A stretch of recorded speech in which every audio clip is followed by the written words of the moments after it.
What it do, fam? You're listening to the All Burgundy Errrything podcast powered by the Urban Sports Scene and Fox Sports Radio 96.9 FM and 1340 AM.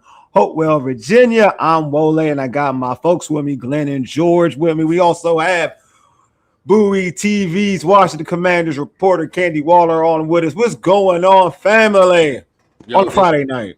It's Friday. It's Friday. And the Commanders are still doing great things. Hey, yep, Friday night lights. I know, man. Paul, what it do, fam? Paul, I appreciate you, my guy. Real talk, I appreciate you, man. I'm pulling up on a Friday night. Start the weekend better than doing this. I tell you, man. Pulling up on a Friday night, I appreciate you, man. Real talk. But yeah, we got a lot to talk about. Obviously, y'all talked about, Stefon Diggs signing, but we also got Diggs in the building. That's before we get into all that. Let's knock out the logistics. Subscribe to our podcast on Spotify, Apple Podcasts, iHeartRadio, and other podcast platforms. Just search All Burgundy and go Errrything. Hit us up on X, IG, and TikTok at ABG_Errrything. And also like our All Burgundy and Go Errrything Facebook page. Don't forget to subscribe to the All Burgundy and Go Errrything YouTube channel and also the Bowie TV YouTube channel. If you're in the YouTube chat, we accept Super Chats. Super Chats help us support our shows.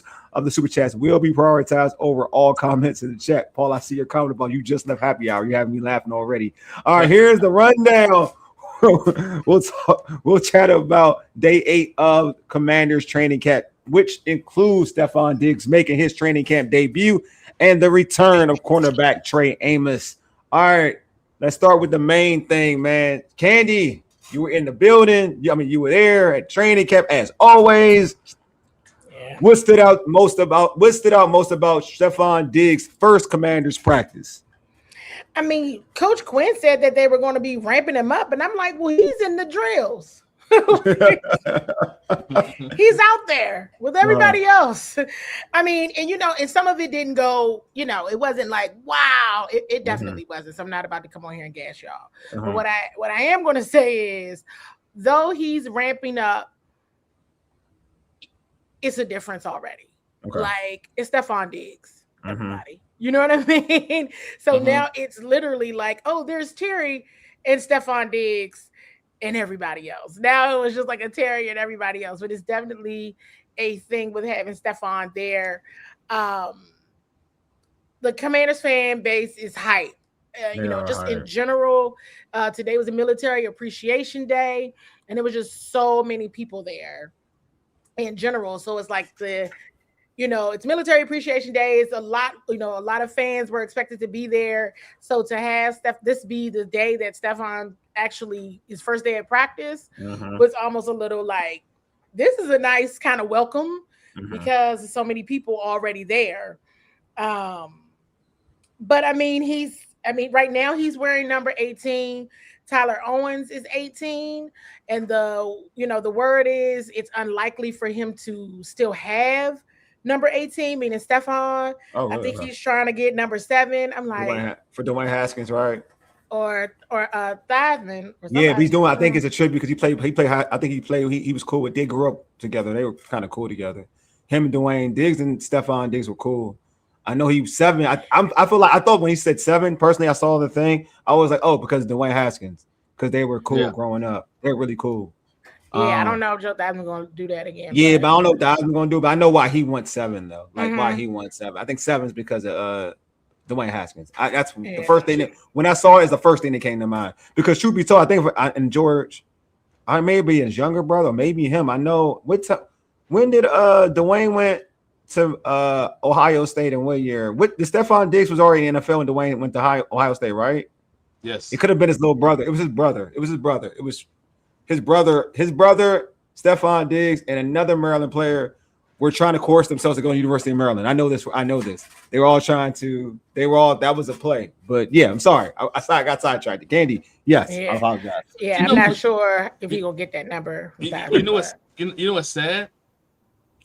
That shouldn't nobody have 7. 7 should already be in the rafters and retired. What's Joe Theismann's number? Yes. But they asked, so Theismann's cool with that. Now he's usually cool with giving it to certain people.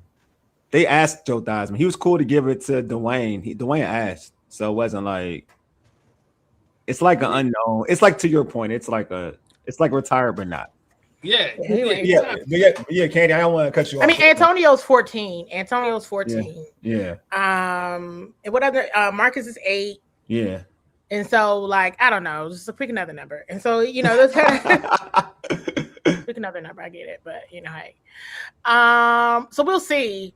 But it just, I don't. It was great. It was a cool day. He was already involved, like I said, in team drills.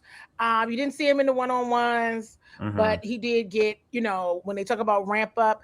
I mean, his press conference was great for anyone watching. If you haven't taken watch to his press conference, please do.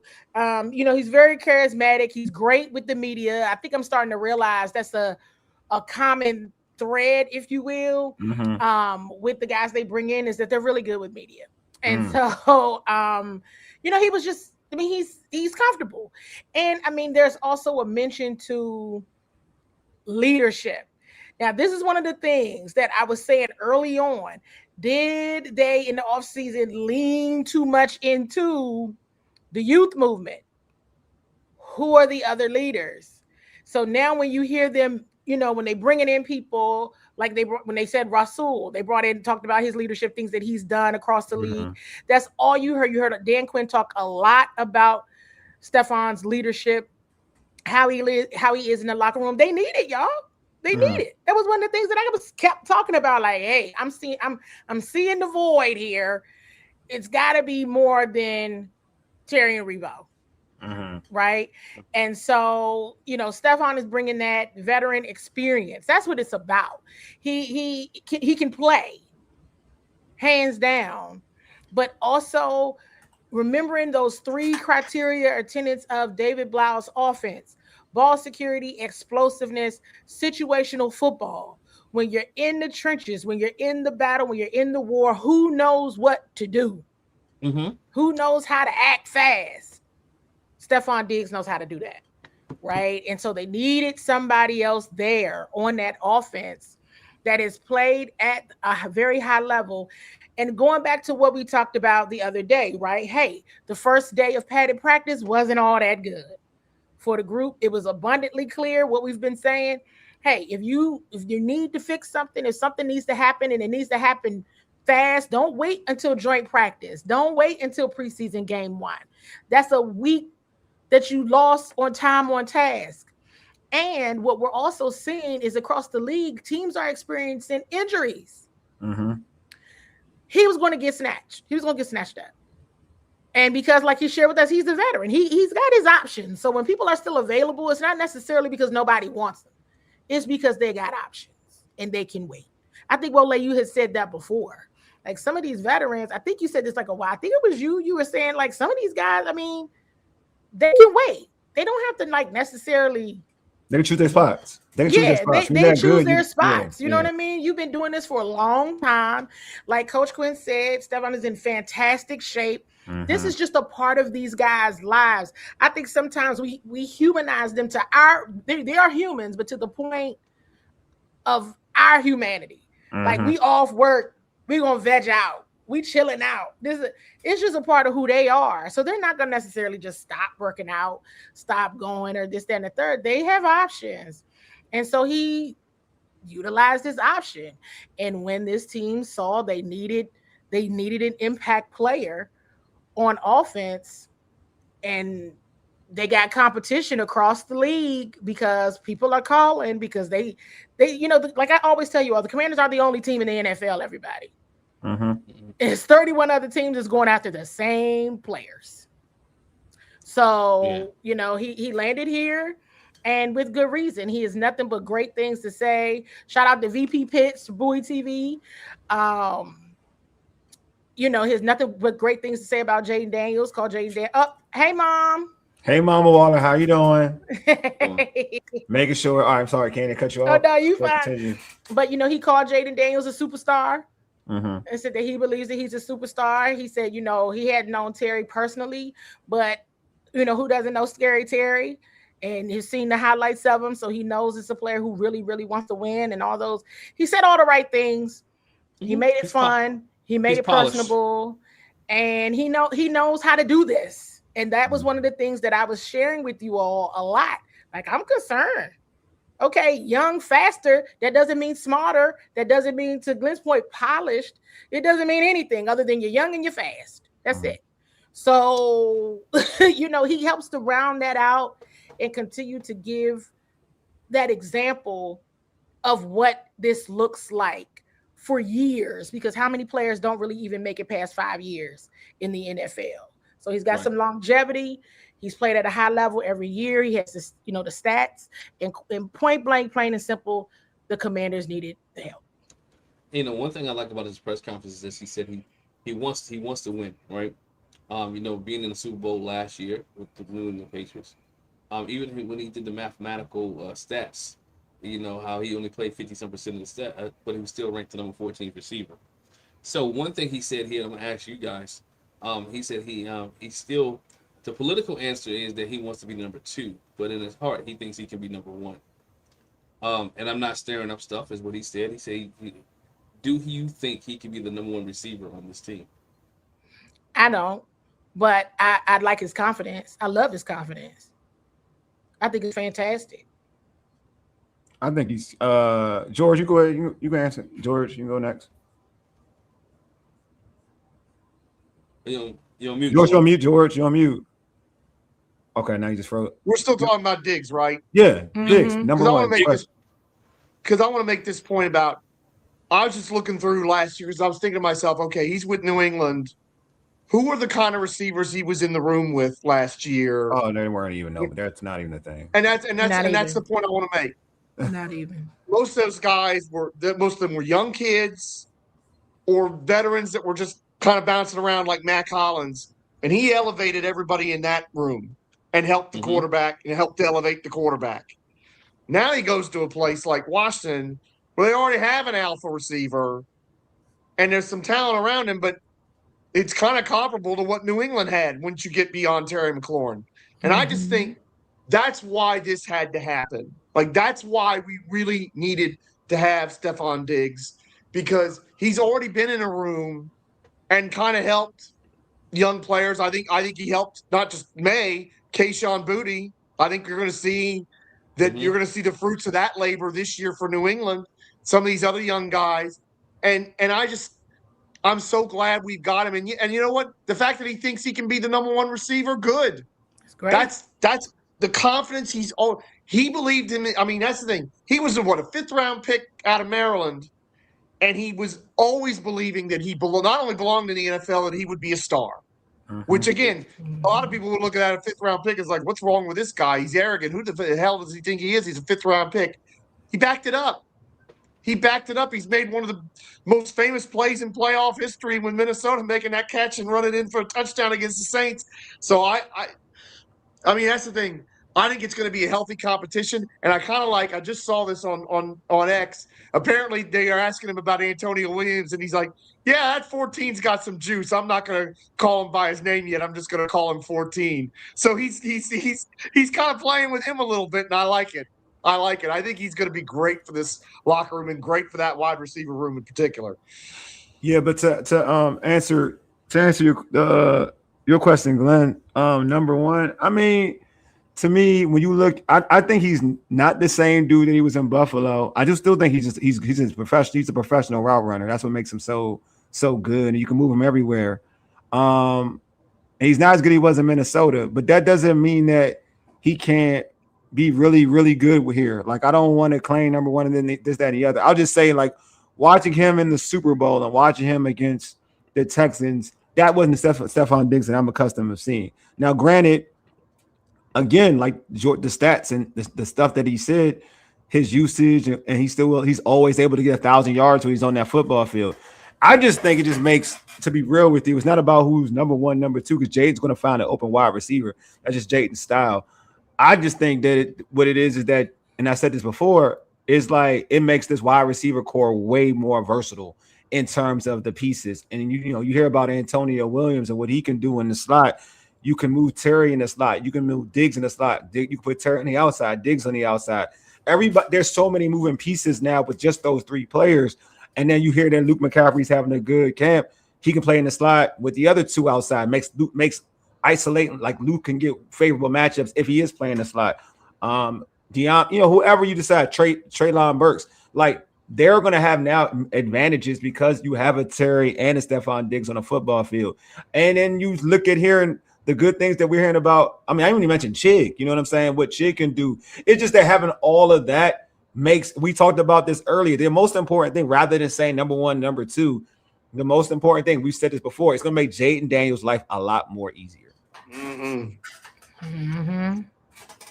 Yeah. I think Diggs got so many key first downs for New England last year. He was such a chain mover for them. And that was something in 2024. How good was Washington in third down and converting? And a lot of it was short yardage, but a lot of it too, Terry was making a lot of big catches on third down. Yeah. Zach Ertz was doing the same thing. And it's like, I'd love to be able to get back to that, just being able to consistently move the chains and keep that offense on the field. Yeah. And Diggs lived off third down. If you look at his history his history, he was that third down receiver, who's the go-to guy. He knew where the sticks were at. He is like your Amon St. Brown, right, for the Detroit Lions. Those type guys where they're going to get that on throwing third down. What they're looking for, who they're going to try to go to. And the reason I asked, because he mentioned, he said in the press conference, but I also thought about Jaden and Terry's first 2 years together. It's been started off slow. If you look at Jaden and Terry for the first couple of years, they've started slow. First year, 2024, they started slow connecting because he was more of a tight end, Austin Eckler type guy. Last year, it was slow because Terry wasn't in camp. This year, Terry's been in camp. Now, but you bring another receiver in, and as you mentioned, you have all these weapons, and Jaden has a history, and this team has a history of spreading the ball around. And I guess as fans, we don't care, but as athletes and being competitors, sometimes you care if you don't get the touches that you think, because for the last 2 years, we've always talked about Terry's touches. Yeah, but I think it's different though. The reason why I think this is different, that Stefon Diggs is coming to camp later. It's not like Terry. He's the one that's going to probably be the one that doesn't get the touches early, because he has to build that with Terry. He has to build it with Jaden. Terry's been doing it with Jaden, different from even whatever, since he invited them all to what he invited? Where did he invite him to? LA, right? LA. Yeah, LA to throw the ball around. Then you see, Candi could speak of it, like you see what he's doing with Jaden and Cam. It seems like Terry and Jaden have a great chemistry in camp. I think it's just different, like compared to last year where he was in camp with Debo and he had better chemistry with Debo initially because Debo was at training camp. I don't think it will be a thing of like Stefon Diggs starting faster than Terry, but that's the thing. Like just because of the time on, I'm gonna use Candy's term and with Rivera. I mean, not Rivera. That's Rivera. What Quinn was talking about. When Quinn talks about time on task, right? Time on task. Like there's time. Like Jaden and Terry have been time on task type of thing. They've been working together. So I don't think that's a thing. I just think that's why I don't feel like, and I feel like you'll get the real Stefon Diggs. It won't happen like off the rip. But it will be like you'll see the impact of Stefon Diggs when he gets his legs and when he gets used to, when he starts getting acclimated to the system. Terry's already, this is not anything. He's got the jump. Just to be real, he's got the jump. If Stefon Diggs started, OTAs and then we can, I feel like that would be more concerning. But truth be told, it would be if Terry's going to start slow, it'd be more because of Chig. Let me be real with you. It'd be more because of Chig. Got you. Candi, they say you quiet tonight, Candi. What's going on? I saw that. I was like, Candi, oh no, we can't make you quiet, Candi. We ain't gonna do that to you.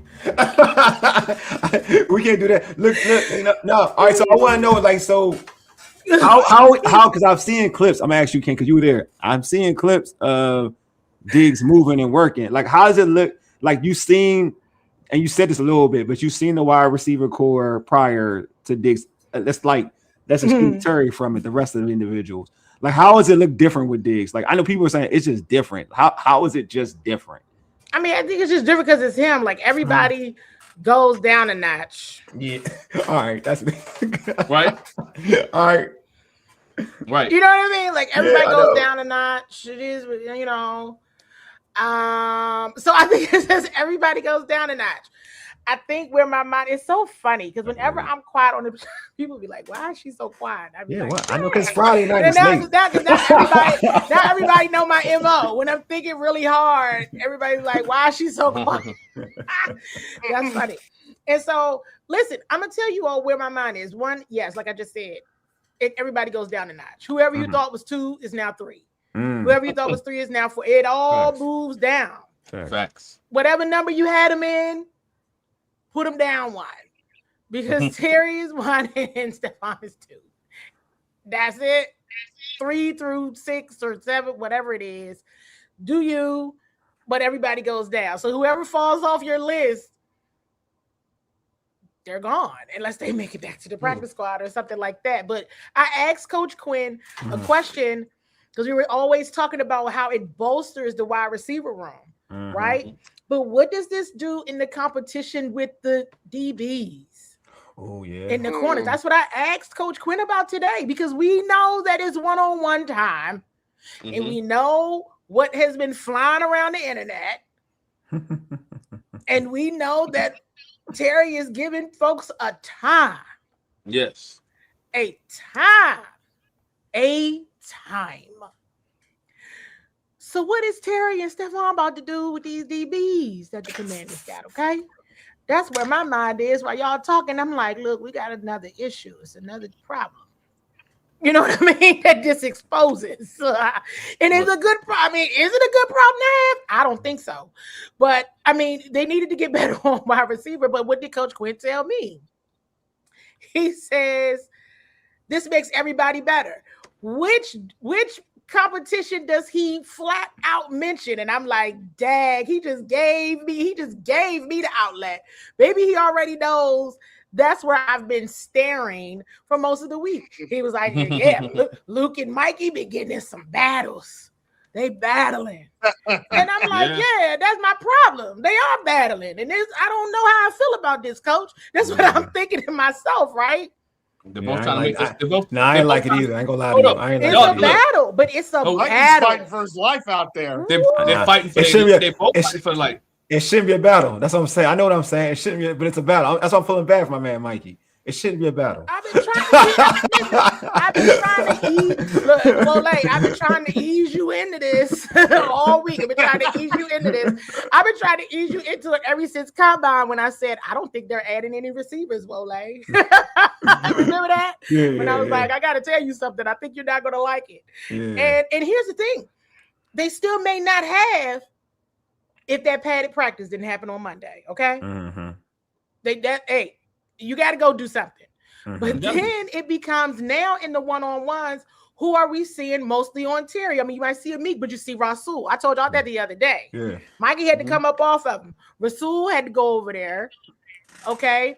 And then once Rasul went over there, I mean, and you saw the clips because we could record. Yeah. So I think David Harrison had a clip. Quite a few people. John Kahn, maybe.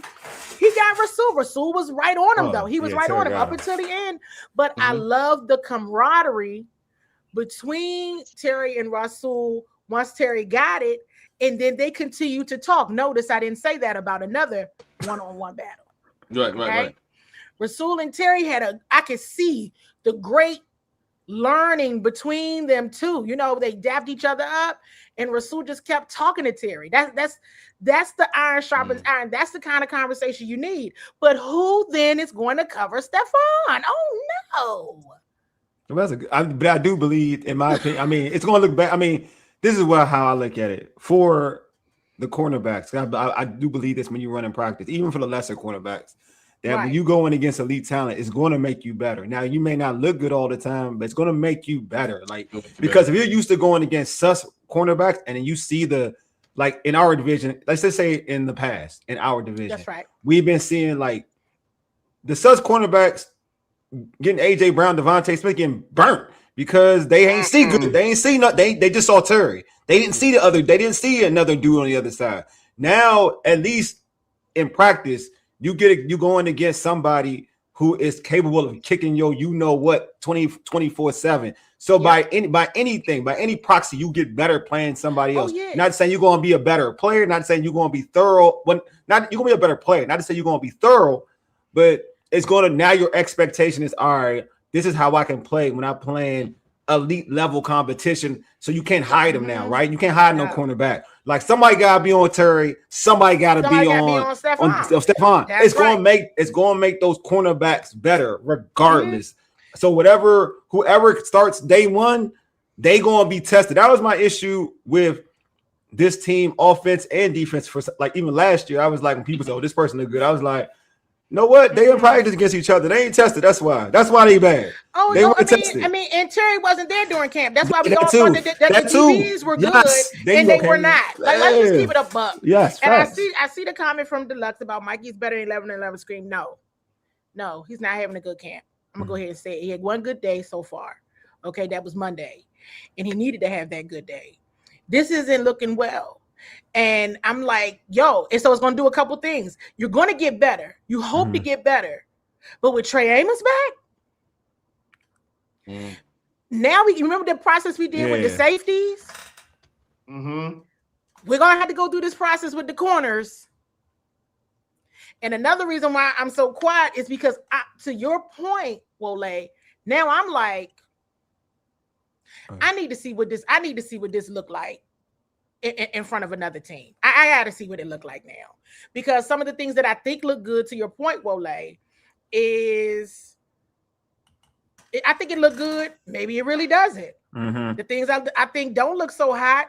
Maybe it's okay. Maybe I'm being too critical, but you're not going to really tell. You can see some things right now. You really can. Yeah. And that's why I asked Coach Quinn about, we keep talking about bolstering of the wide receiver room. What does this do for the DBs? And hey, he said it, I didn't. If anybody on the outside looking in, or if you were even on the inside, for him to mention the Luke Mikey battle, this should not be a battle. Right. No, really shouldn't be. That I do agree with. It shouldn't be a battle. I agree with that. I hope Mikey's gonna control himself if Stefon cooks him and starts talking to him. No, he shouldn't. No. He don't need to control himself.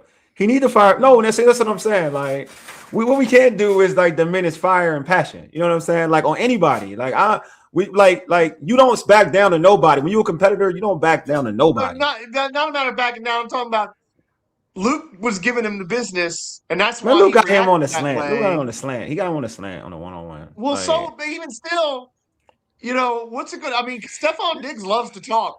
Well, he does. He will talk it up.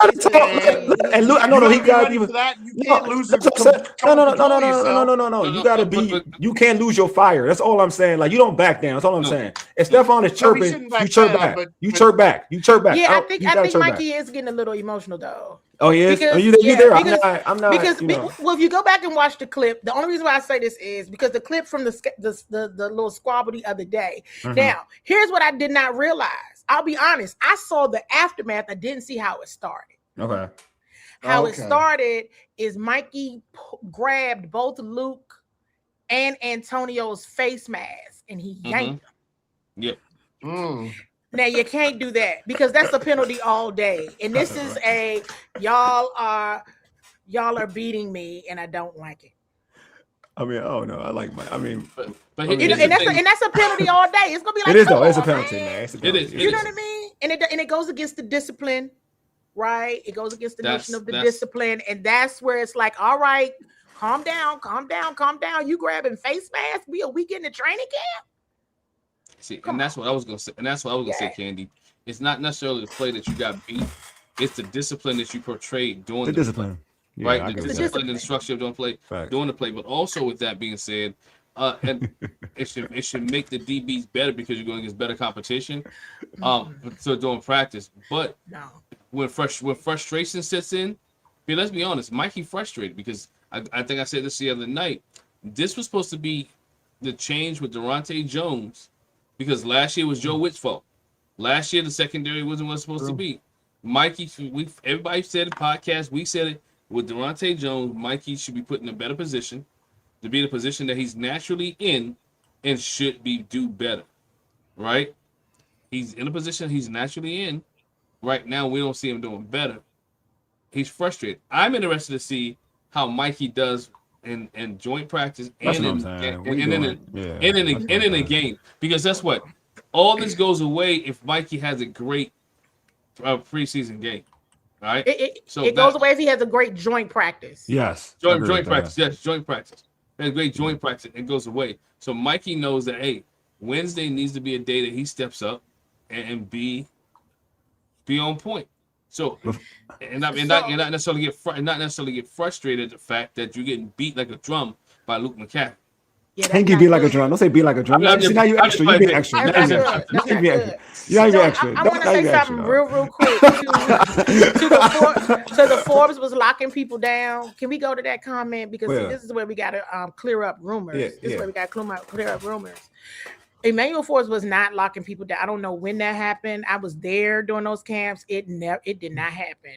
So like I remember because I think I think I might have done your show where somebody was talking about it was at the Jets.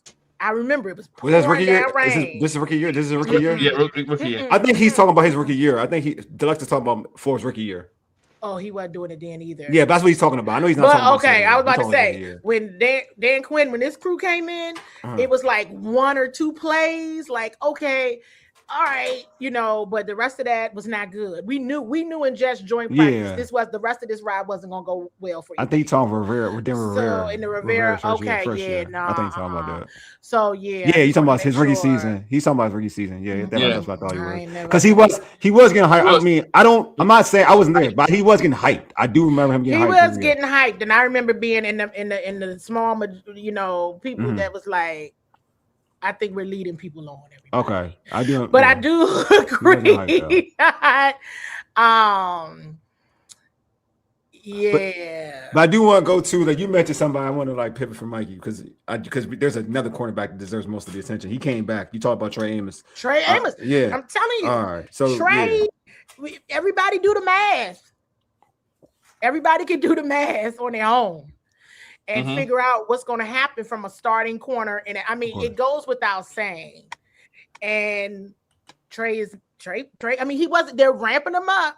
Yeah. But I was laughing and I said, well, I'm telling people to calm down. And Trey is out here like a kid in a candy store. He is very happy to be back. And because he's been out at practice. So he understands the assignment. Of course, he's still in the classroom studying and all of that. And so, and he's tall. Yeah, size. Nike. Is he bigger? Did he get bigger? He looks the same in stature to me. Okay. He looks the same in stature to me. I don't know from a muscle perspective, but he looks the same in stature. Okay. But yeah, he wasn't doing a whole lot. He didn't get a lot of reps, but they put him in, and that's when they put him in, and somebody brought it to might have been Felix, might have brought it to my attention and say, "Oh, you see what happened there once they put Trey back in." Who went over to the bench? Who went over to the side? And I was like, well. Yeah. And there it is. So. That's him and Rasul, right? So it's Trey and Rasul. And the Meek. Got you. Those 3. Got you. Mm-hmm. I think. Go ahead. No, I think this, the competition, and we can go through every position, right? And there will be somebody that we like that may be left out when the competition starts, right? So I think that's what makes set this team apart from the last 2 years. We wasn't talking about this competition or this competitiveness for the last 2 years. So we wasn't talking about guys. You could have asked us the first day of training camp, and we'd have told you who you could basically pick who was going to be in what spot, and we just going through the motions. Now you have to think because guess what? Competition has stepped up. People are drinking the Dan Quinn Kool-Aid. The culture is changing, right? You can't have culture unless you have a cult. So these guys right here are drinking that Kool-Aid that Dan Quinn is selling. Everybody doesn't like 5 and 12. So the guys that stepped up, people coming here being competitive at nature, and they're supposed to be. It's your job. You're being a professional, right? It's supposed and limited mistakes, meaning that you play quicker and that you play on the field faster.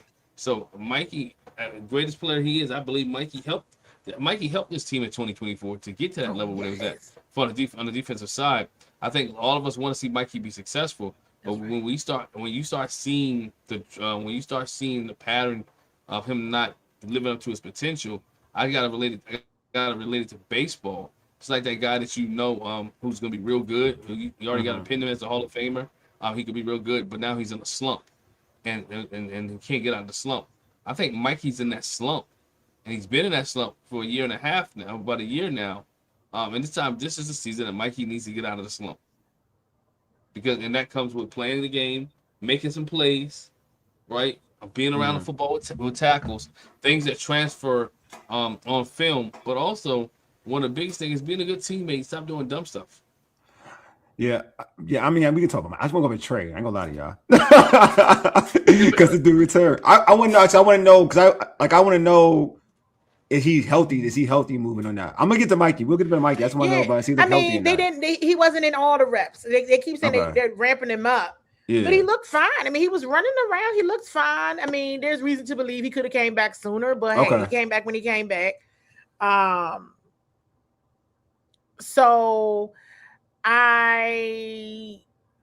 all I'm saying is, if it's a numbers game, then everybody can do the numbers. Yeah, I get it. No, I totally get it. And so with Trey, again, I think though they should be ramping him in. He should be ramped in for joint practice though. We're still talking about Trey. Mm-hmm. Yeah.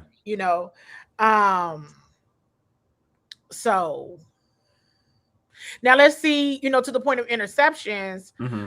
Let's see who gets some picks next week, because that's supposed to be the name of the game, right? That's supposed to be one of the tenets of this defense: takeaways, getting the touchdown. I mean, the takeaways, the interceptions. So let's see what happens. Mm-hmm. But it's going to be, especially against the Dolphins. I might need to do a little bit more. I'm gonna start doing my little research on their roster. When I first did just a little clean, Mm-hmm. Yes. And so it'll be an interesting time. It'll be an interesting time because they do so.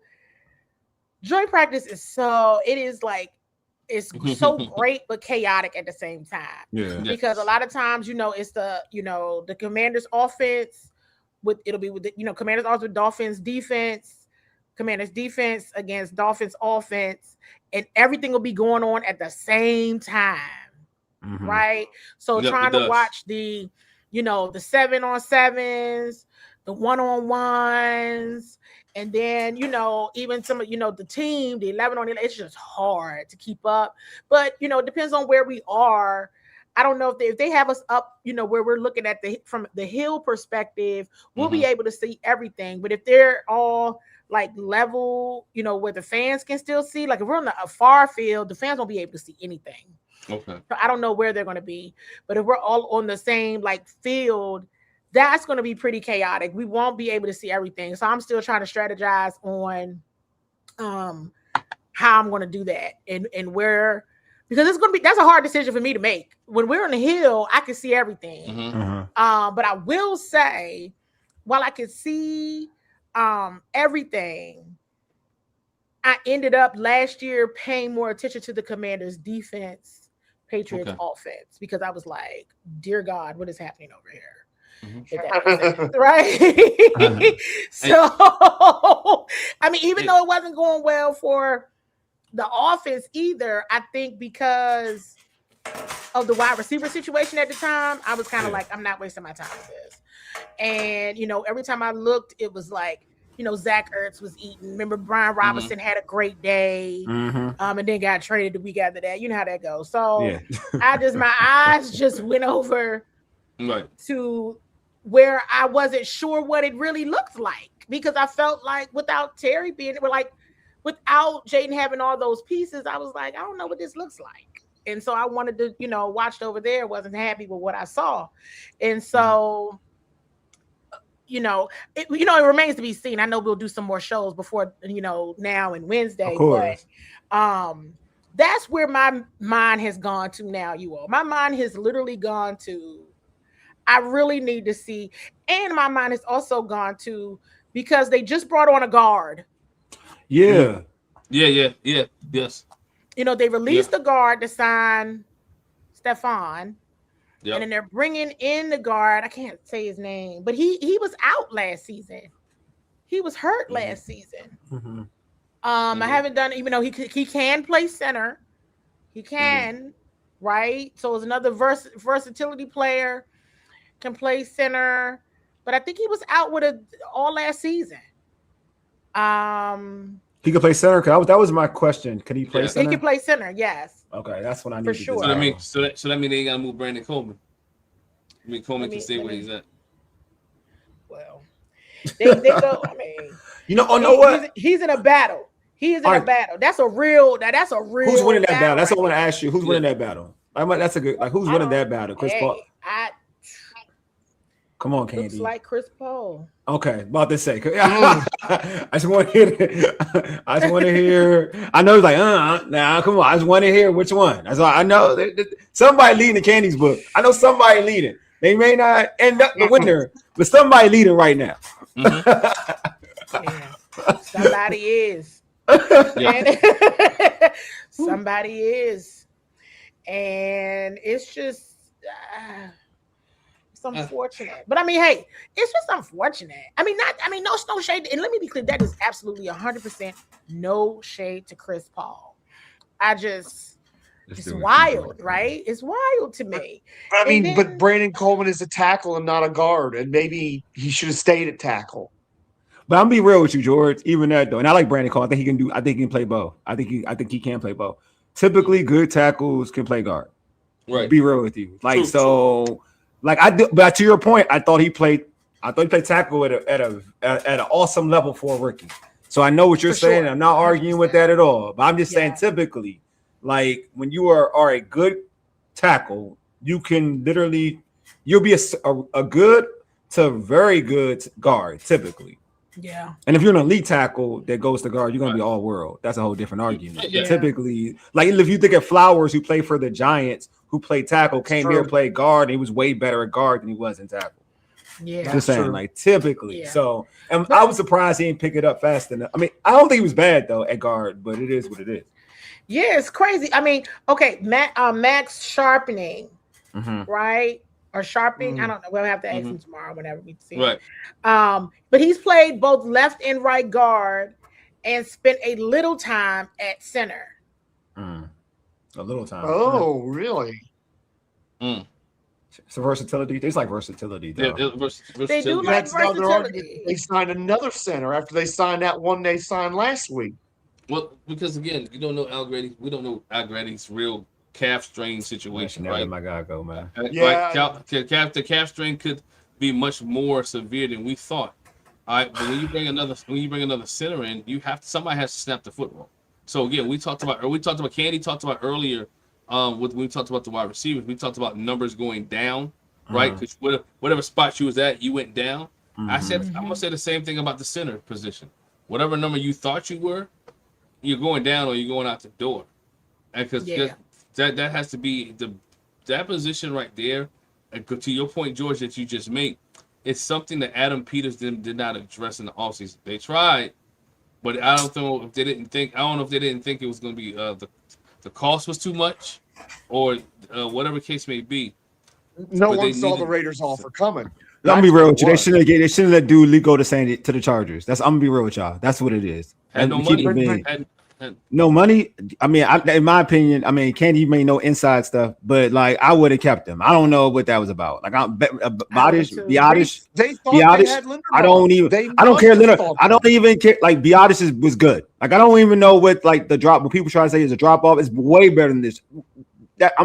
Year one of Biotis was really good. Year two was okay. So, but that's not enough to not bring him back for what to make Algrady your freaking center. I'm gonna be real with you. Yeah, I think whatever plan they had was foiled. Yeah, let me be real. Whatever plan they had, it backfired. That honestly, to me, I'll be honest with y'all, that's the biggest storyline of all of it. And I think it's because it's center. It's not getting the attention that I think it deserves.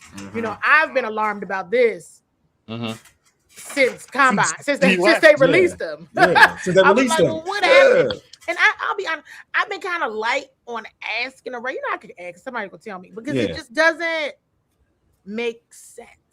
Yeah. And Paul had this question. I didn't want to like lift it up here too. Question for the panel. Where does the Commanders offense on paper rank in the NFC? I'll ask me after next week. Yeah, that's what I'm saying. Like, Paul, you were early with this stuff. Why you so early, practice. We got to see how these joint practices across the division. You know, everybody's doing it, getting in joint practice time and preseason game time. I love Paul, and man. so he real excited. And I love it. I love it. I love it. But we got to see if it's real. We got to see if it's real. Right. And I'm not convinced that it is. And that's just me being honest. Like, I mean, in some position groups, yes. Right. But it's just some things that I'm like, what is that? That I'm not sure if it's real, and I need to see it first. Right. I got a question for you guys. I want to take it back to the wide receivers from earlier, right? As Candi said, they moved down. If you went today, if we started the season today, and I want the panel to say, guys in the chat, y'all can put this in the chat as well. If the season started today, Candi, who's your top? What 5 receivers are you keeping? It would be 6, right? Wouldn't it be more than 5? Yeah, and I know lately they're gonna keep 7, and I don't know what's going on. I don't know about 7. Let's say 6. What's 6 receivers? Wow, that would be 7's a lot. What 6 receivers are you keeping, Candi? I'm gonna ask a question. This is like a real question because I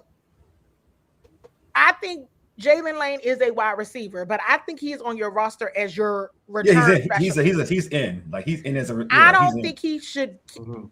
He's going to be again. So it's almost like technically player. You have 7 receivers, but one is your return specialist. Does that make sense? I know what you mean. I know what you mean, but I know what you mean. But I know what you mean. It's a leeway. I know what you're trying to do. I know what you're trying. Right. So then it's like Terry, Stefon, right? Hey, look, I'm not saying he's 3rd. But Luke is having a very good camp. He is. But I got to see if it's real. I have to see if this is real. I'm not convinced it's real. Like he's 4th, right? He'd be 4th right now. Yeah, like 4th. But then you got, of course, Antonio. You know, so that's already 4. You only got spots for what? 2 more? And that's Miami and Traylon. Yeah. So now Van's an all man out. That's how just by default. Yeah, that's how I look at it. By default. That's just that's numbers. So yeah. So wait. That you already counted Jalen. So we look at. That's what I'm saying. Technically, it's 7 receivers, but I feel like Jalen is a roster. He's a roster spot for special teams. Because he can't play receiver, right? He's been dropping the ball. Right? Wouldn't do it. Yeah. Unless somebody got hurt, you had to, right? Like he's your return specialist. That's how I. So this is Paul got. So pretty much saying Diggs. All right, 1, 2, 3, 4, 5, 6. Is there a world where Luke can trade? 100%. Yes, there is a world, and I'll just leave it there. Yeah, there's a world. There is a world.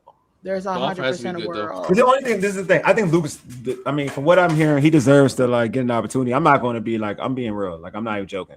But I'm not joking. I'm being serious. Everybody think I'm joking. But he deserves to be from what I'm hearing, he deserves to he's killing. I mean, he's having a really good camp. It looks like he's having a good camp from what every reporter is saying. But I will say this though, the thing that hurts Luke though at the same time is what he does best.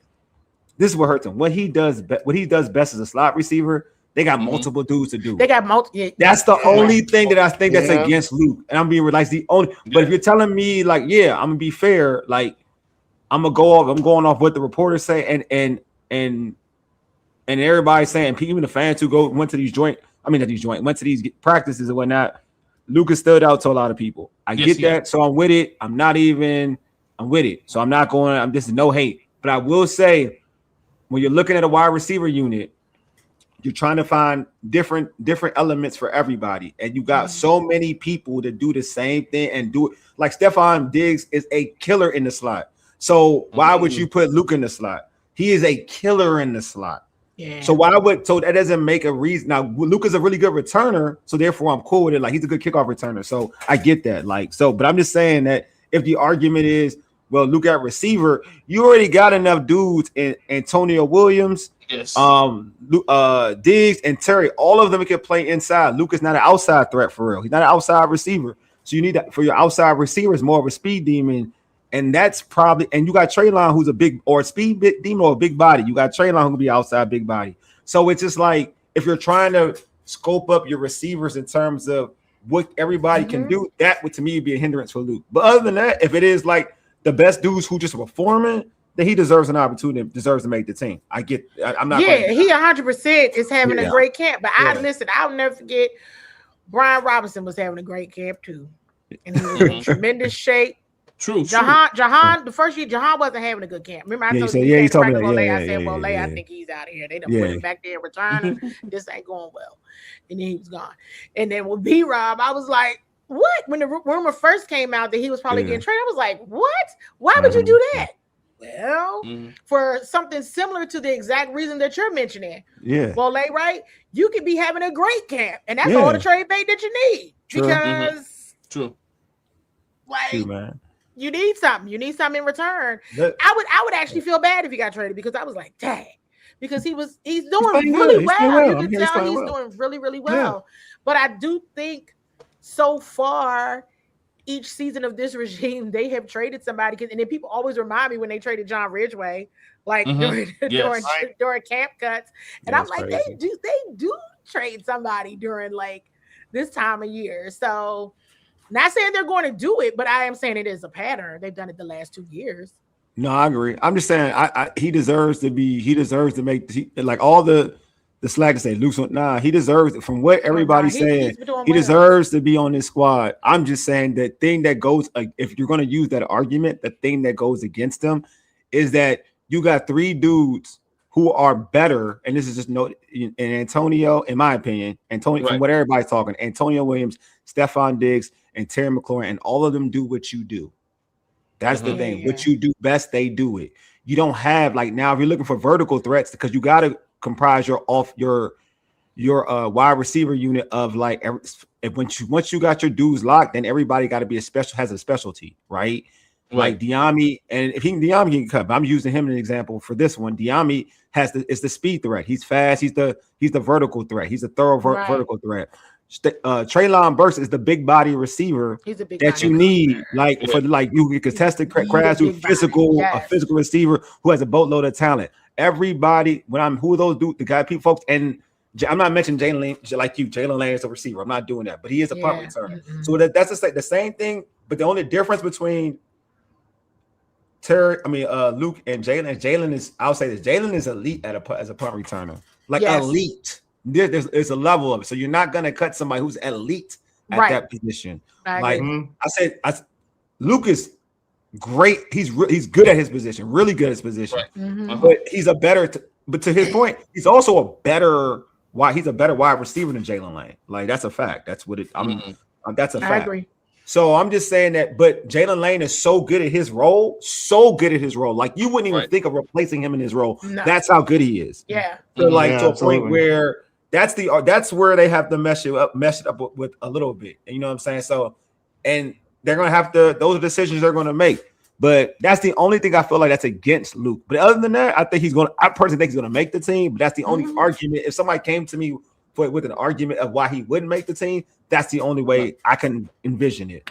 Yeah. Right. So who is the odd man out in this situation? Because you just made a very good case that you can't get rid of Burks. He's your big body. I was about to ask, is De'Ami Brown fighting for his life? But you're saying you can't get rid of him because he's your big vertical threat. So you can't get rid of him. You can. Van Jefferson. But Wole doesn't even count him, and I'm kind of with Wole. She's saying 7. She's saying 7. We're kind of like, or if you're saying just 6, it was just 6 or 7. I'm saying just 6. Oh, and you're counting Lane as a receiver. And like it or not, Lane is still a wide receiver. And to your point, and probably if you're going to make the argument because he's such a great punt returner, I think they still believe in developing him as a wide receiver. That can be. He drops the ball. Gives them time. He drops the ball so much though, bro. Like you can. There's so much you can keep developing. Like when you keep dropping. Look, man. Darius Hayward Bay. You know what I'm saying. Eventually, when you start dropping the ball, they don't believe you in no more. Now to your point. Now you can make the argument if he didn't. All right, I'm gonna say this much: if he didn't drop the ball so much, De'Ami could be cut. Like because Lane is a vertical threat. I'm gonna be real with you. If he didn't drop the ball, but you can't trust him. That's the problem. Right. You can't trust him. So that is the problem. But is De'Ami, I'm not gonna lie, dude. I mean, personally, I think De'Ami, should be scared. I think he should be scared. Personally, I do. But Candi, you would know better than I think from the outside that he should be scared. but from the outside, from the inside, you would know better. I mean, they have a lot of positive things to say about Diami, but I mean, that mean? You know what I mean? Like, like what that mean? What that mean? And I mean, to Paul's point, like this might be the year they trade more than one player. I mean, they did that in 2024 when they traded Jahan and John Ridgeway. Yeah, true. Right. So and they threw John Ridgeway in there on us. Remember, we were like, oh wait, they just traded John Ridgeway? Yeah. He was good. I think he was another guy who was good when he was in there. He was, because I think some of us had them I can see this trading or getting rid of Fedarian. Remember, because we were we felt like John Ridgeway had a better camp. Yes, way better. He had a better camp than Fedarian. Yes, and they traded. So that's what I'm saying. These good camps is bait. It's bait. Yeah. It's bait. I mean, for 2 of the 3 that they did, other than Jahan, the other 2 were having great camps. And so I'm like, hey, man, people need to watch it back because you don't know. You just don't know. And so it will be interesting. My thing is this: you got to look at the teams who are experiencing injuries at different positions. Like my man, bro. That's why Debo went over there. And they need more. Yeah, in the front, they had like 20 injuries. Wide receivers, all their wide receivers. Power plant thing true. You know they buy a power plant. What was that whole thing? I don't know. They bought a power plant. They're buying a substation, electric substation. I'm not calling it a power plant, but you know what I meant. Yeah. I didn't even know they did all that. Yeah. Oh yeah. I mean, I could see that. I could see. Yeah, I can definitely see this. Kyle's arrogant. I can definitely see this. And Luke McCaffrey and his brother, I could definitely see that. I could see, and he would play well in Kyle's system too. I know he would. Like I know he would. Coach Quinn made that comment today. I've never coached 2 brothers, and I'm like, oh God. Yeah, I know. Oh, I heard that. Oh boy, I heard that. Folks got hype. Candi, folks got hype though. They got hype. They got hype. Hey, he's home. Oh, anyway, let's not start no rumor. No, let's not no rumor. Yeah, Diami play teams, right? He plays teams, kickoff, because you know they do the kickoff pair. So he does kickoff. And actually, when it be him and Luke, that little tandem is great. Actually, I'd be like, oh, yo, that's dope. You'd be great too. You're fighting for your life. Yeah, you got to find a spot. It's the kickoff in pairs is kind of cool, you know. But every time I'll be looking at them punt returners like, But I was one of y'all's in trouble. I'm telling you, man. I don't know. Hey, Lou, I see you, Lou. You pulled up on Instagram. I see you, Lou Holder. You put up on Instagram. Oh, hey, Lou. I see you, Lou. I see you pulled up. He ain't say nothing, but I see. He said join the chat. I see him. I see him now. I see him. I see you, Lou. I see you, man. The reason I asked the question, Candi, about the 5, because again, as we sit here and talking, you can discuss, and everybody in this church chat can list 5, and everybody's 5 won't be the same. No. And so the wide receiver coach, 5 or 6. You gotta go 6. 5 or 6. Oh, let's go 6. At least go 6. You go 6 receiver. Even if I put 6 out there, everybody's 6 won't be the same. Oh, yeah, definitely. So what I'm saying is that again, it goes back to the competition. It goes back to Washington trying to find the best fit for the organization as well for Jaden Daniels. And when you have guys like Stefon Diggs join this team who can teach some of the young guys, and you got guys like Trey Burks, let's be honest, he's a veteran, he's been around for a while. They can teach some of the young guys about running better routes. Because again, Luke run routes very well. It's the other things that he doesn't do, right? So I'm not sure about David Blau's offense, or do you have to be a blocker in this offense? Because we know yes. Okay, just want to make sure. All right, so now that's another aspect of what wide receivers are asked to do, because a part of Jahan Dotson leaving, it was the fact that he couldn't block. Nope. He couldn't block. So again, to find a position and to find a job. Matter of fact, that's a very good point, because Brian didn't do it well either. No, and so it proved itself in the Detroit game because Terry McLaurin scored because receivers were able to block. Okay, Diami can block. That's right. Oh, Diami can block. Diami can block. Yeah. So I'm saying you have to find. It goes to my point. You have to find your if you want to be that 6th wide receiver or that 5th wide receiver, you're gonna have to find your place in on a team or do some things tangibly well to make the roster. As that 5th or 6th receiver, and I can see where Blake is saying, you know what, number 7 may go to the practice squad. 7. Who the practice squad? Like it depends who. It depends who you cut in. If they clear waivers, right? So it depends. They probably won't make the practice squad though. The dudes they cut probably won't make the practice squad because they're vet receivers. They probably won't make the. Unless it's like maybe a Jaden Bradley or somebody like that. Yeah, Bradley can make an undrafted dude will make the practice squad. So when we talk about, that even just another name I forgot about. Like if you add, we want 6. Bradley's not in that mix. I don't count him. I don't count him. Mm-hmm. So, but again, he's having a good camp. Is he? Is this camp that thorough, Candi? I haven't paid attention. I mean, I paid attention, but I'm not. Yeah, he's not this week. Yeah, you know what I'm saying. You could tell who's having like I know. Like I feel bad. I know. I've heard Van Jefferson be working. Mm-hmm. Right, he'd be working. Right, Van Jefferson. I mean, he between him and Luke, if they were to get cut or whatever, it's the numbers game. I would actually feel bad. I'd be like, dang, you know what I mean? He's working, right? I heard him working. Yes, he is. So I heard him working. Some of his challenges have been because when he's out there, Marcus is the quarterback. Yeah, I heard. Yeah, I heard that's like I heard that's a struggle. Like I heard it's a struggle. I heard it's your face, Candi, talking about Mariota. Like y'all know how I am over Marcus. I'm a Mariota. Mariota. How you say it? I don't know. Mariota. I'm still saying it wrong. Mariota. Is that how you say it? It's Mariota. Mariota. Mariota. It's like what? It was Collinsworth who was saying it, right? Am I sure it was Collinsworth? Yeah. I don't know. He remixed it. I feel like I've been saying his name wrong since college. I feel bad. Like we've been saying it like that, and I was he said with the top. I told him, you've been letting all that say. I've been saying it like Merry Christmas. Like Merry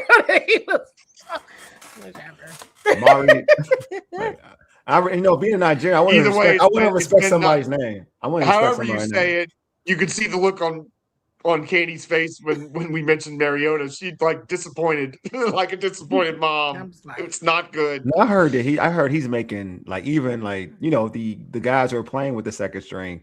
It is not fun. That's what I heard. I heard that receivers do not. You can't even tell. Like when they play with Jaden, though, it's different though. Like you gotta realize Marcus has gotten a year. He's been in the league for a long time. Marcus has gotten a year older, right? Yeah. A different coordinator. Right? But he shouldn't be missing passes as badly. No, I told y'all. Look. Right? This is why I said. This is why I said though about Marcus. Though I said this. I'm being real. Like. This is if this is what I'm hearing, this is the Mariota that has always been Mariota. Yeah. The problem is he's played like that's why I give Cliff credit. I know people. This is why for Mariota I give Cliff credit because that's the best Marcus quarterback I've ever seen in my life is with Cliff Kingsbury. In a short set, that is the best throwing version of Mariota in the NFL. I want to speak in the NFL. I've never seen him throw like that. Okay.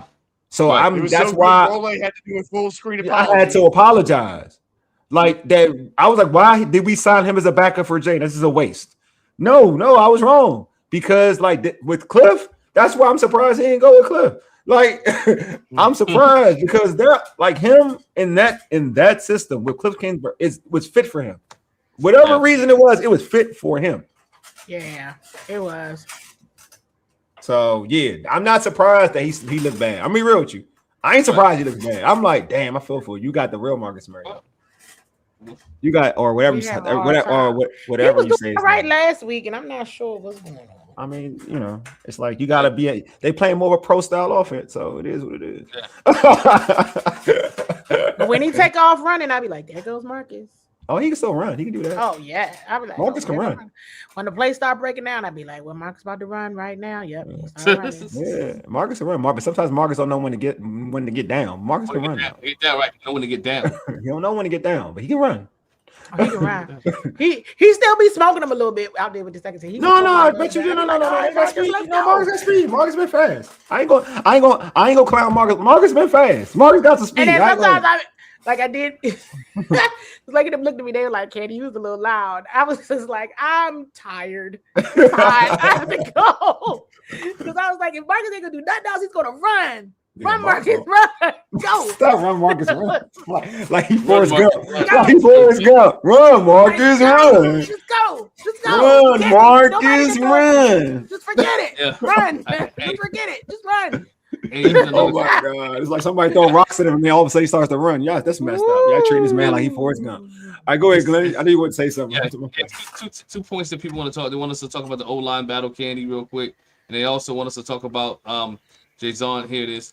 This is the second question I want to touch. Where's Newton let's go back to the offensive line. We had kind of talked about that. The center, they just signed somebody, Max Sharping. Yes. And remember when they sign somebody, there's a corresponding move. Somebody gotta get. So let's see who goes, right? But this is somebody who's played left and right guard and a little center. But he was out all last season to a torn ACL. I remember I said I think he was hurt. I had to look at it real quick. Now we deal with projects. So there's that. And so I think, and even with that signing, tells you a lot, right? Because Nick Allegretti is still out at center.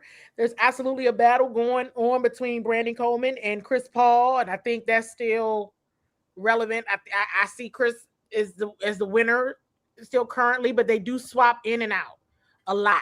Okay. I mean, it's like in one-on-ones, the O-line did great. But once this team, kind of to Glenn's point the other day, it's a lot coming at you, and things start happening. I think the run game is still very strong from an offensive line perspective, and pass plays it kind of gets a little broken down here and there, but they'll get better. Again, joint practice. Joint practice. It'll tell me what I really want to know. And so that's all I can say about O-line. Yes, going to Jerzon. It is quiet, isn't it? We've not heard a lot about the interior linemen at all. We've heard a lot about Odafe Owe and nothing else when it comes to the line. But see, I'm gonna be real. I think Charles Omenihu has been he's been all right. But he's been moving around, though, right? He's been moving around. Absolutely, because as he told on his own self, he can play all up and down the line. Yeah, I just feel like for interior dudes, I feel like you get a better gist of when you really can go, like when you can really go.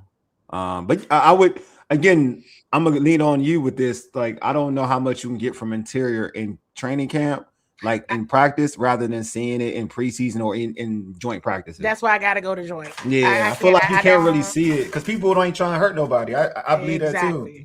So you know what I'm saying? Joint practice, everybody. Leave. I would say in the trenches, on the line, you just can't really tell because you're right. You can't. You can see things. I mean, like from a pass rush perspective or just other things, but it's. Wednesday, and for somebody like Jerzon and even the left guard competition, preseason games. I agree. They gonna play in the preseason. Yeah, I agree. Because even like Kinlaw, all of them, like I just don't know how much you can really get into. Because no one's really gonna try to go there. They ain't gonna go that hard in my opinion. Yeah. Plus, I mean, Deron's been quiet too. So again, yes. And again, we know. This is contract year for Deron. It's also a proven year for Newton. Because again, so that 2024 class, and we mentioned that this is a year for them that they need to either step up or man, that ain't. I say that? You use the bathroom or get off the pot. Use that way. So, the facts of the matter is they need to do that. Hey, but don't want to hold you guys, man. Any other important or impertinent news that you'd like to give us? Because Stefon Diggs is home. Again, competition is what he talked about, being at the elite level, trying to push guys, and what he said too, trying to teach guys to another level.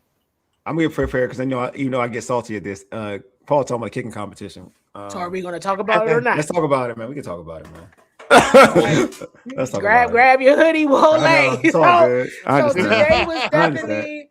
So today was definitely a day that, Drew Stevens went first. He made all his kicks. And then we were standing right. And I normally move because you never know what's going to happen when you're about to field goal. Why you need a post. I don't know why they don't put a net up. But anyway, we got halfway through. And Jake Moody, I said, y'all, look at this. Look at the ball coming toward us. Miss it. Was it bad? Was it like a bad miss? Yes. Like far to the right? I mean, I could see it when it went up in the air. He was going to miss it. I said, look at this. That's what I said, y'all. Look up. Look at this. Look, Jake, it's gonna be all right, man. Jake, I love you, Jake. I love you, Then the next one came, and I said, "Look at this again. Look at this. Look at this. I should not be able to tell that it's a miss from here." Wow. And I did. You know what? I would say no. I can't wait till preseason starts. Like when the fans, I'm telling you. Jake is a gamer. I know this dude. He's a gamer. Listen, it has to happen. It has to happen. I mean, I'm gonna tell you. I think I told you guys earlier. I said I've seen enough. I mean, I'm gonna keep going to practice. Let me be clear. But I'm not just gonna be like, I give up. I see y'all on Wednesday. I'm not gonna do that. Right. I'm not gonna do that. But I was literally like, I've seen enough. I've seen enough. Bring on joint practice. It's not so much. It's really, I'm gonna be honest. Unless, we got to see what's up with this new signing and what the corresponding move is. Because there needs to be, it's a little bit more pushing that I think needs to be about what's going on right there with that center position. Where do things stand right now from their perspective with that role? I think we're all trying to, smooth it over. And it's like, ain't no more smoothing. Ain't no more smoothing over. Something's going on here, especially if you just signed a guy who's played a little center but can do left or right guard. What's up? Okay. Then I think I've seen enough. I mean, you might want to see Stefon and maybe in pads, right? And maybe it's a little more of seeing the guys that just got here. So Stefon, seeing a little bit more of maybe Trey, Dorance came back as well. So maybe it's about seeing those guys and how they're ramping up. Yeah. But other than that, I'm like, put them in front of the Dolphins so we can really see what's happening here. Let's hit somebody else. That's what I'm thinking. 100%. That's what I'm at too, Candi. At this point, I think you should be ready. They should be chomping at the bit to be able to hit somebody else, not their teammates, to be able to put hands on the Miami Dolphins. That's the point they should be at. Guys are healthy. Some guys haven't played football in over a year, close to over a year, and they should be able to test themselves out. Like to talk all those that were injured. I want to see them stay healthy, but I also want to see them test themselves, be proven before we get to week 1. And I'm talking about Dorance. Thank you for saying that. Dorance, how is he? I mean, he was very important last season. We talked about his sack, where he was paced, how many sacks he was paced on. He was getting a sack like every game.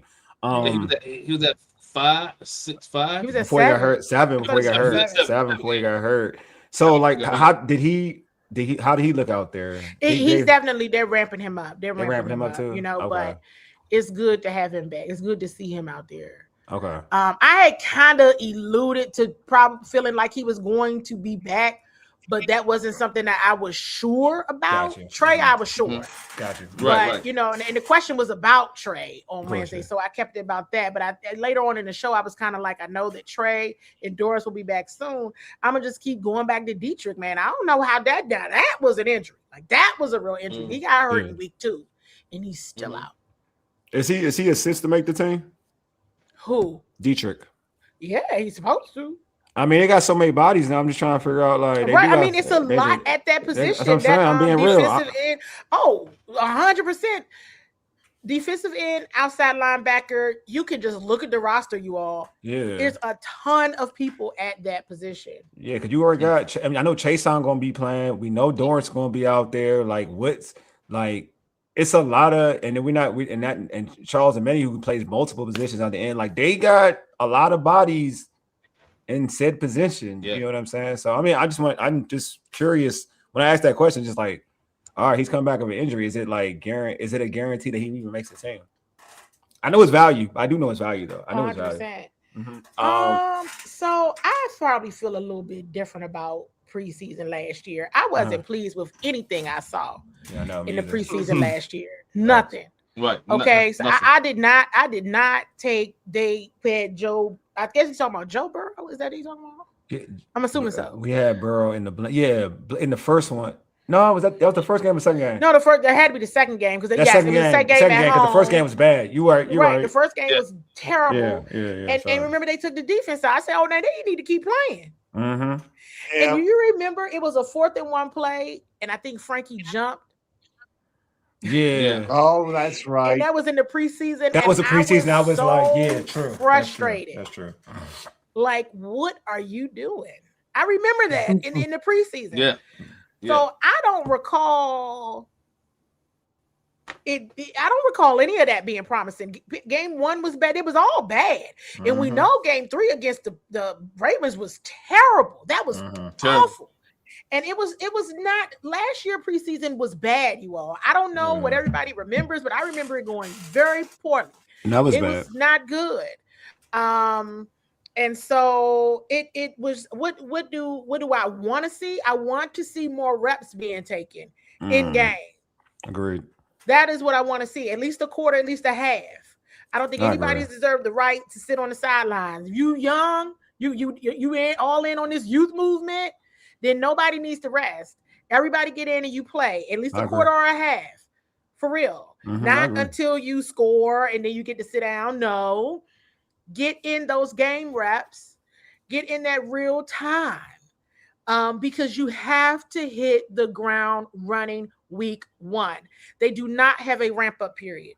The Commanders do not, let me repeat, they do not have a ramp up period. You know, some people say, oh, well, you can ease into the season. You're not really getting the full gamut. You're not really, I don't care what you do, but you must play well. You know? So I'm just going to be honest with everybody this year. I think I was still trying to be like roses and rainbows to a degree. A lot of people were, though. You were the only one. A lot of people were. It was like, well, you know, and now it's no well. You know, you young, fast. That's what you said you wanted to do. You got younger, you got faster, cool. You got 2 new coordinators, all right, bet. You know, everybody, well, for the most part, is healthy. You do have an issue at center. Let's just keep it a buck. You have an issue with center. You got to figure that out. But everything else should be green checks, right? We'll see starting Wednesday. We will see starting Wednesday. So I mean, that's what I want to see. I'm not saying they need to win these football games. Let me also be clear on that. Y'all heard me. You didn't hear me say they got to win. Yeah. But we have to see you get those reps in at least a quarter or a half, and you really want to see the depth, right? What was one of the takeaways I said last year? I hope nobody gets hurt. Yeah. Because one person got hurt, then another, and then you saw the immediate impact of that player's injury. Yeah, facts. Yeah, and so they had no depth, though. No depth, none. But you got so you have depth I this have year. to have it. Paul right here. I need Jaden to throw at least 15 times. Yeah, bro. I seen him throw that rock. Bro. Yeah, I mean, I'm not asking for perfection, but I mean, another thing that's kind of flying under the radar, Coach Quinn has talked about it publicly, so I don't act like people don't know what it is. If you see it in the game, these penalties. Yeah, okay. It's a lot of flags being thrown. Okay, all these highlights, all this stuff on the website. Did anybody see the flag that was on the ground? Did you catch that in the clip? What happened? You know what happened? You know what I mean? Just in certain plays and certain things, you know, it's just flags being thrown. Clean it up. The execution in the red zone must get better. On a game day, that's a penalty all day. It's coming back, or your opponent is going down the field. Clean it up. Paul said he wants to see Jaden throw 15 times. I want to see him throw at least 15 times and don't run at all. Don't get out the pocket. Take it. I know it's gonna be hard for him. Take a knee, run out of bounds, do something. Don't take throw it away. Throw it away. You know, something of that nature. I think I should just need him to throw it so he can learn, like, just to learn the offense, throw the ball, and just for the offense, just so he can get used to it. You know, I want to see under center all the time too. I actually want to see him under center, like the majority. Yeah, I know. But you can't show too much though. The thing is, you can't show too much. Can't show too much. Yeah. But you'll be able to tell. I mean, I think we knew last year a lot of things we knew. I mean, hey, we talking about kickers. Make the kick. Make the kick. Yes. Make the kick. Because when Matt Gay was missing those kicks, I was like, listen to me. Get somebody else in here, please. And they didn't do it. Everybody said that. Everybody was like, yo, when that dude started missing kicks, everybody like, yo, when I get another Game 1. And you want to know where he started missing kicks? In joint practice. Yeah. We was even seeing bring Justin Tucker down at 95. I mean, I was that person. I'm not gonna lie to you. I was that person too. I was that person look, too. man, you can cancel me all you want to, man. I ain't gonna lie. I was that person. I don't care what. Yeah, that's another time. Cancel me. I'm that Cancel me. person. Oh, Lordy. But anyway, man. I'm not the best person in the world. So on that note, it's been dope, y'all. It has been dope. It has been dope.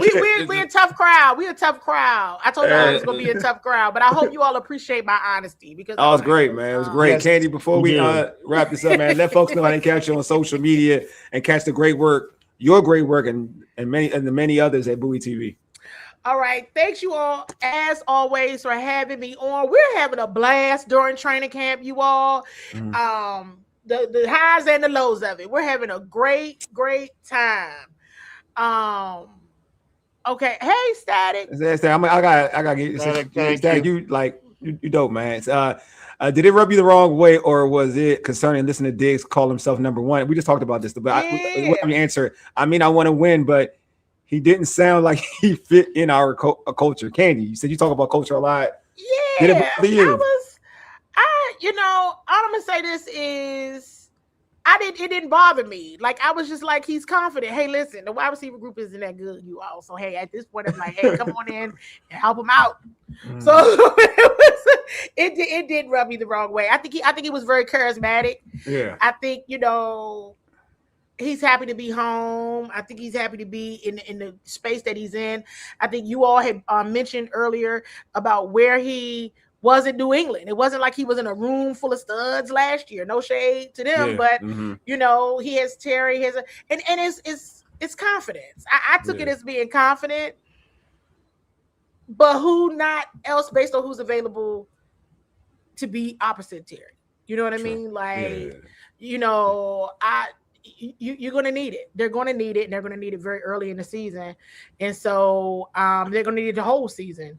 So I was good with it. I don't know if I met anybody.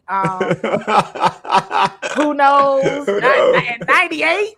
98. 98. 98. Oh, 98. Hey, hold on. That's what you use at. No, I went to Bowie High School. And I mean, I was be around. I was outside, but like, I don't know. Hey, what's the LL song? Round Away Girl? Yeah, I'm like, whoa, I don't know. 98. Yo. You went back. I see you, man. I see you. All right.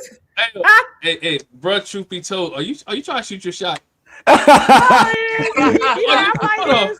you trying to shoot your shot on here? Y'all are hilarious. I don't know if that was me or not. I did a lot during them days. If you would have messed around and said, I think I'm better at Jasper's. Hey, listen. Everybody be a Jasper's. That's like PG County, everybody be a Jasper's. You might have said between the Jasper's, the one down the street, or Greenbelt or Crofton. Yeah, Crofton. Yeah, facts. Everybody, we're read this already. Crofton, I used to be there. With that?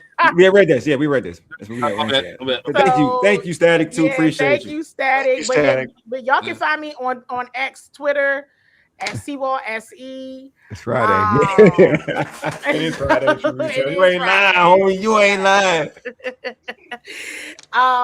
And let me see. Oh, Bowie TV, y'all. Make sure you subscribe to Bowie TV on YouTube and on Facebook, on X and Instagram is Bowie TV Sports.